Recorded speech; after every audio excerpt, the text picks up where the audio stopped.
Chapter 8, A Family Reunion. The next thing Ralph knew, his mother was shaking him by the shoulder. Wake up, she said. Ralph, wake up. Room service has brought us another meal. Room service? Ralph rubbed his eyes, not believing what he had heard. Room service has brought our dinner? Yes, a real feast. A whole blueberry muffin and a chocolate chip cookie, said Ralph's mother. Get up. We're having a family reunion. It all came back to Ralph. Oh, room service, he said, understanding at last. You mean the boy Keith? He is room service to me. Ralph's mother sounded happy and carefree. Ralph sat up. Already his aunts and uncles and many squeaky cousins were arriving by the secret paths in the space between the walls. It was a long time since anyone had had enough food for a family reunion, and there was rejoicing in the mouse nest for everyone but Ralph. He was thinking of the motorcycle he had lost and the promise he had broken. He had a dull, heavy feeling in the pit of his stomach, and he did not feel like celebrating. Why, there's Ralph, squeaked his Aunt Sissy, who thought she was better than the rest of the family because she lived in the bridal suite, where she led her relatives to believe riches of rice fell to the carpet when the bride took off her hat and the groom shook out his coat. The rest of the family knew Aunt Sissy was not as grand as she pretended to be, because very few brides and grooms came to this hotel these days. My, how you've grown. Ralph never knew what to say when people told him how he had grown. Well, well, if it isn't Ralph, said Uncle Lester, who had a nest inside the wall of the housekeeper's office, where the maids dropped donut crumbs every morning at 10 o'clock when they had their coffee. What's this I hear about you riding up and down the halls on a motorcycle? Uncle Lester had a way of saying the wrong thing at the wrong time. My land, a motorcycle, said Aunt Dorothy. Isn't that pretty dangerous? Wouldn't mind riding one myself if I were a few years younger, said Uncle Lester. All the little cousins came crowding around Ralph. Show us your motorcycle, they squeaked. We want to ride it. Come on, give us a ride on your motorcycle, Ralph. Huh, Ralph? Come on, Ralph, please. Ralph knew he was expected to be polite to all of his relatives, even the little squeaky ones. Well, embarrassed and ashamed, he looked down at the floor. I sort of lost the motorcycle in a pile of sheets and pillowcases. Lost the motorcycle? Oh, Ralph, cried his mother, genuinely alarmed. Ralph knew what she was thinking. Did this mean the end of room service? Did she have to go back to pilfering crumbs for his brothers and sisters? That's a young mouse for you, said tactless Uncle Lester. Can't take care of anything. If anybody asks me, I think it's a good idea he lost it, said Aunt Dorothy. Riding a motorcycle is just plain foolhardy. All the little cousins looked disappointed and sulky. I don't think he ever had a motorcycle, said one. I bet he just made it up, said another, and the rest agreed. Ralph felt terrible. The family reunion swirled on around him. The muffin and cookie were divided. Cousins fought over the blueberries. Uncles, usually overweight uncles, asked for second helpings. Everyone talked at once. The little cousins finished their dinner and went racing around the mouse nest. The aunts and uncles raised their voices to be heard above the racket their children made.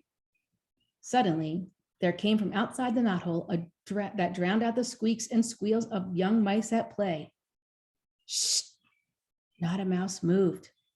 They looked at one another, too terrified to speak. Psst! Hey, Ralph, come on out, whispered Keith at the entrance of the mouse nest. Ralph's mother gave him a little shove, but no one spoke.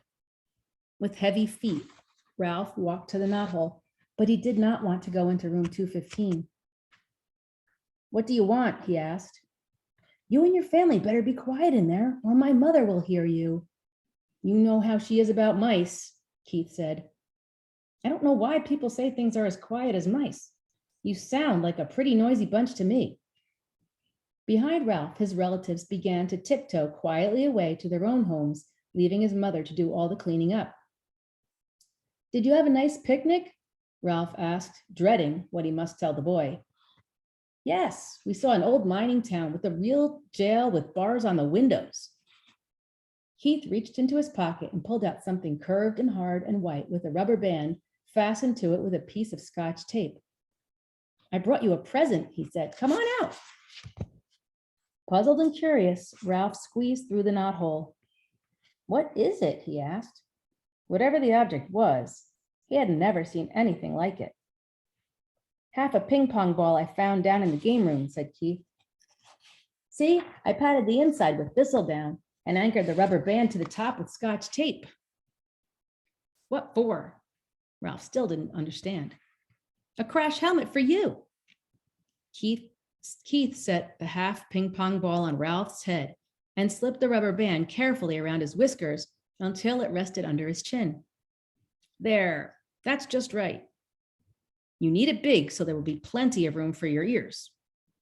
When you ride a motorcycle, you need a crash helmet. Ralph peered at Keith from under his new crash helmet, which rested lightly on his head.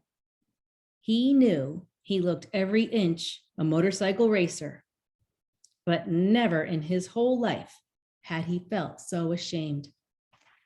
He longed to crawl off into his hole and never face Keith again, but his conscience, which until now he did not know he had, would not let him.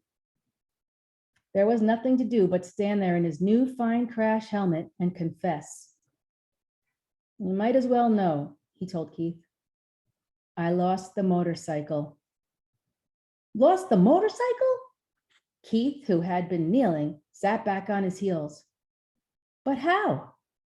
I rode it by mistake into a pillowcase in a heap of linen on the floor, and it got dumped into the laundry hamper, confessed Ralph.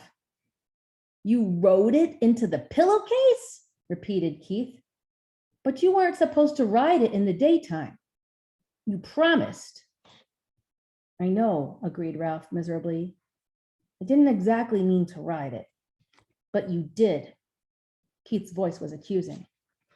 Well, you see, the maid was vacuuming under this bed and I, began Ralph and stopped.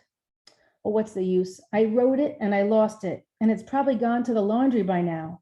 And I'm sorry. The boy and the mouse were both silent. Both were thinking about the little motorcycle with its clean lines and pair of shining chromium exhaust pipes. That motorcycle was my very most favorite of all my cars, said Keith. I saved my allowance and bought it myself. Ralph hung his head in his crash helmet. There was nothing more he could say. It was a terrible thing he had done. I guess I should have known you weren't old enough to be trusted with a motorcycle, said Keith. The boy could not have said anything that would hurt Ralph more.